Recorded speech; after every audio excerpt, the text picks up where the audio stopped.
Hey guys, welcome back to one trade. ముందు మనం మార్కెట్లోకి వచ్చిన తర్వాత లేదా కొందరు ఏంటంటే బిఫోర్ అసలు మార్కెట్ గురించి మీరు అర్థం చేసుకోవడానికి ముందే మీకు తెలియాల్సిన ఒక ఇంపార్టెంట్ పాయింట్ ఏంటంటే, సో అసలు నేను ఏ టైప్ ఆఫ్ ట్రేడర్ కావాలి అనుకుంటున్నాను అనేది ముందు మీరు డిసైడ్ అవ్వాలి.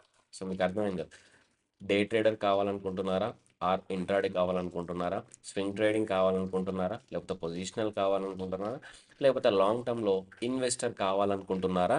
ఇది మీకు ముందే అర్థమై ఉండాలి. మీకు ఒక క్లారిటీ వచ్చి ఉండాలి. మీకు అర్థమవుతుంది కదా నేను చెప్పేది.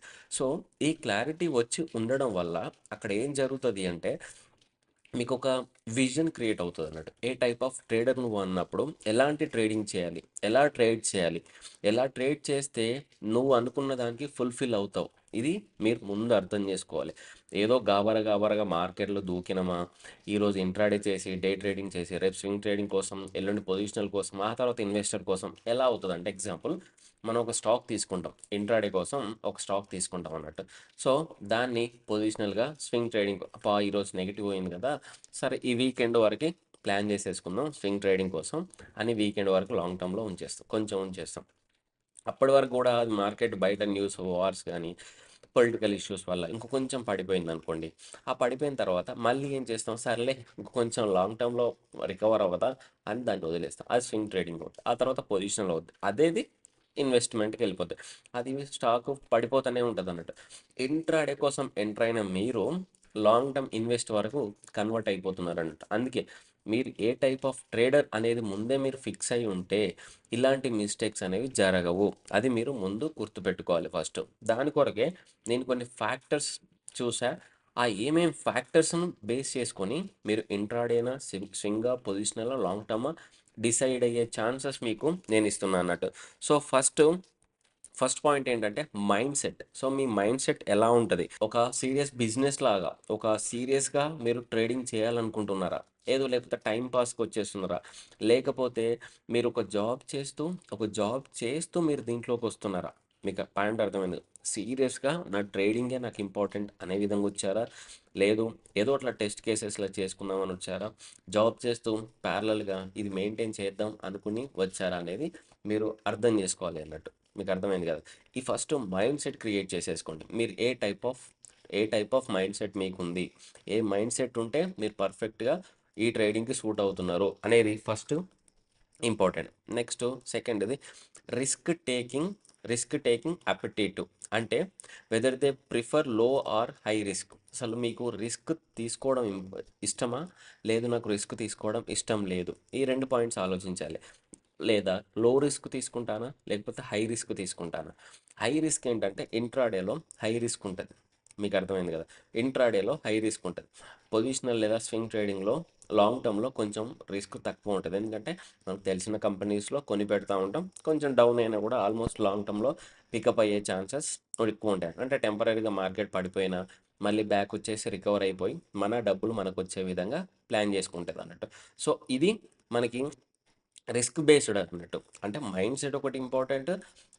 ఏ టైప్ ఆఫ్ రిస్క్ తీసుకుంటున్నావు, ఎంత రిస్క్ తీసుకుంటున్నావు అనే దానిపైన కూడా ఒక ఫ్యాక్టర్ ఉంటుంది, మీరు ఏ టైప్ ఆఫ్ ట్రేడర్ అవ్వాలి అనుకునే దానికి.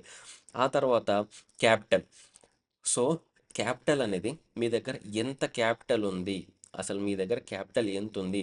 స్వింగ్ ట్రేడింగ్ పని చేస్తుందా, ఇంట్రాడేకి పని చేస్తుందా, లేదు ఇంట్రాడే ఇంత క్యాపిటల్ పెట్టి నేను హై రిస్క్ తీసుకోగలనా, లేదా లాంగ్ టర్మ్ ఇన్వెస్ట్మెంట్ కోసం పని చేస్తుందా. సో క్యాపిటల్ అనేది కూడా చాలా చాలా చాలా ఇంపార్టెంట్. మీరు క్యాపిటల్ ఎంత ఉంటుంది మీ దగ్గర, కొంచెమే క్యాపిటల్ ఉంది, నేను రిస్క్ ఎలా తీసేసుకోను అంటే లాంగ్ టర్మ్ కోసం ఇన్వెస్ట్మెంట్ చేసేసుకుంటున్నావా అనేది చాలా ఇంపార్టెంట్. ఈ యొక్క ఫ్యాక్టర్ కూడా మీకు ఇంపార్టెంట్. Next holding period. ఇది మెయిన్, అంటే మెయిన్ పార్ట్ అన్నట్టు. సో హోల్డింగ్ పీరియడ్ ఇంతసేపు మనం డిస్కస్ చేసాం కదా, ఇంట్రాడే కోసం కొని లాంగ్ టర్మ్ కోసం వెళ్ళిపోయే విధంగా ఉండకూడదు. హోల్డింగ్ పీరియడ్, ఒక్క రోజు కోసం హోల్డ్ చేస్తావా ఈ స్టాక్ని, నెక్స్ట్ నెగిటివ్ అయిపోతుందంటే అమ్మేసుకుంటావా, లేకపోతే స్వింగ్ ట్రేడింగ్ కోసం హోల్డ్ చేయగలవా ఒక వీక్, 1 మంత్, 2 వీక్స్, 2 మంత్స్ ఇలా, లేదా 1 ఇయర్ టు 5 ఇయర్స్, 1 2 3 4 ఇయర్స్, ఎన్ని ఇయర్స్ నువ్వు హోల్డ్ చేయగలవు ఒక స్టాక్ని. నీ మైండ్ సెట్ ఎలా అయితే ప్రాపర్గా ఉంటుంది, ఇవన్నీ డిసైడ్ అయితేనే నువ్వు వాట్ టైప్ ఆఫ్ ట్రేడర్ అవ్వాలనుకుంటున్నావు అనేది డిసైడ్ అవుతుంది అన్నట్టు. ఇలాంటివి ఏమీ డిసైడ్ అవ్వకుండా నేను ట్రేడర్ని అయిపోతా అంటే ఏ టైప్ ఆఫ్ ట్రేడర్ అవ్వలేక కొంచెం మనం డైనమాలో పడిపోతాం అన్నట్టు.